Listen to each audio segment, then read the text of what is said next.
Ang susunod na segment ay aktual na pagdodokumento lamang sa mga pasyente ng mga dalubhas at lehitimong doktor. Ang mga nasabing pasyente ay pinayuhan na ng kanilang doktor na sumailalim na sa amputation procedure. Ito'y pagpuputol sa bahagi ng kanilang paa o kamay dahil sa matinding sakit na diabetes. Hindi ito isang uring medical o clinical trial.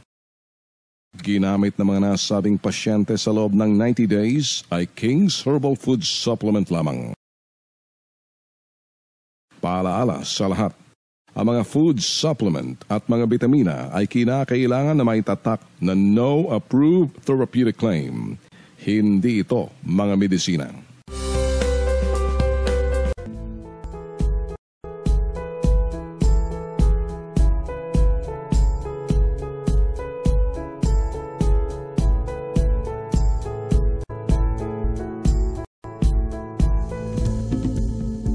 Dahil dito po sa sugat ko na nagnanaknak na, kaya ako po humingi ng tulong pamalunasan. Ang BP ko, 130/80 lang. Sugat na ako sa gilid. Sige pa rin ang paghanap buhay ko. Habang kaya ko pa rin, hindi ako nagpapagamot. Bawal sa akin yung matamis. Bawal sa akin yung maalat, bawal sa akin mamantika. Inaasahan ko rin po ang maga kong pagaling dahil buong-buong paniniwala ko tungkol sa herbal na yan.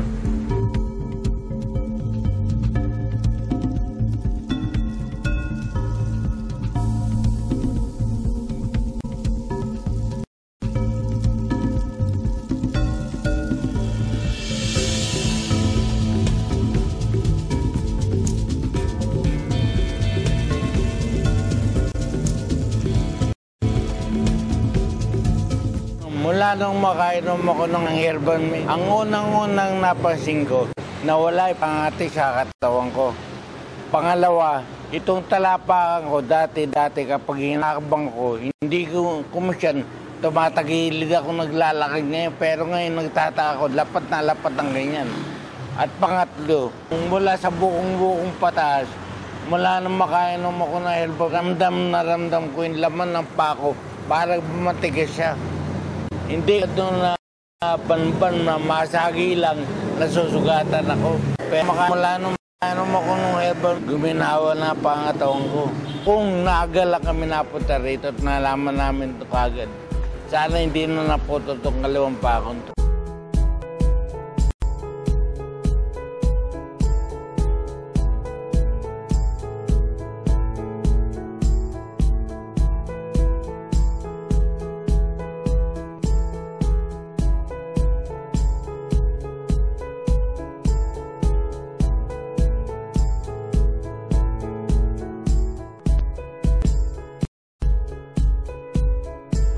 Nararamdaman ko yung pako medyo tumitigas na unti-unti yung laman.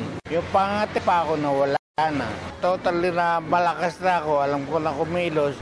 Dati, para akong manok na lulugo-lugo na hindi ganong makalakad. Kailangan mo pong magbigay ng 5 piso para magoto sa tao. Ngayon, totally, ako lang naglalakad para magpunta sa tindahan para bumili ng pangailangan ko. Matibay na patibay na ang pako dahil sa kakainom ko ng Ray Herbal na yun.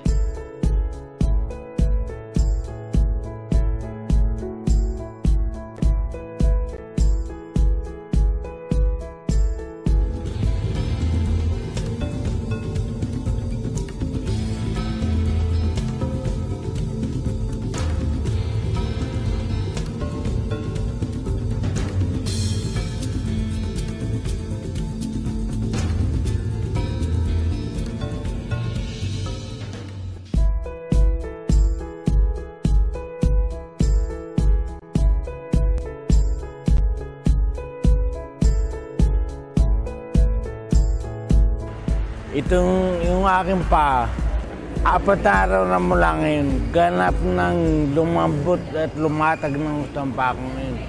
Hindi katulad doon na sa mata muscle ko.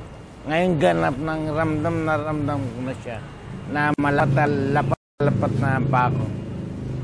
Kaya nga totoo ako sa nangyayari sa akin. Parang hindi ko na inisip na may putol akong pa dahil unang-una, ang ganda na ng BP ko ngayon. Dahil ang BP ko ngayon, 130/90. Basta yun lang mga dapat ba iwasan kong pagkain, iniwasan ko. Naku, yung nung una, kung hindi ako puntahan para utusan para sa pangailangan ko, parang tao akong walang silbi. Pero unti-unti, mula nung dalhin ako dito, nakakapaglakad lang ako ng malalayo. Yung nga sinasabi nila na practice lang, practice. Sa patuloy ko pang pag-inom ng Rebal, inaasahan ko ang aking ganap na pagbuti ng kalagayan ng Panginoon.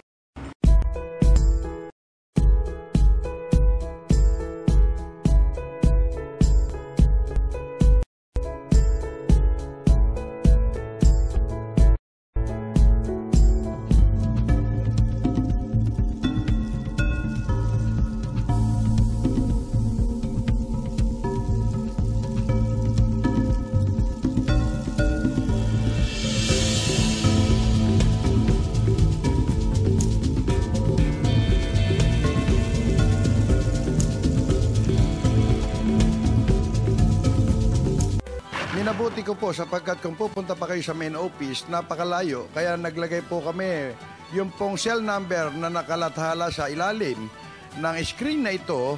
Pwede po kayong makipag-ugnayan at ito po ay sinasabi ko at pinatotohanan, ito po ay authorized distributor ng Abanyong Lingkod mula pa noon at magpakailan pa man.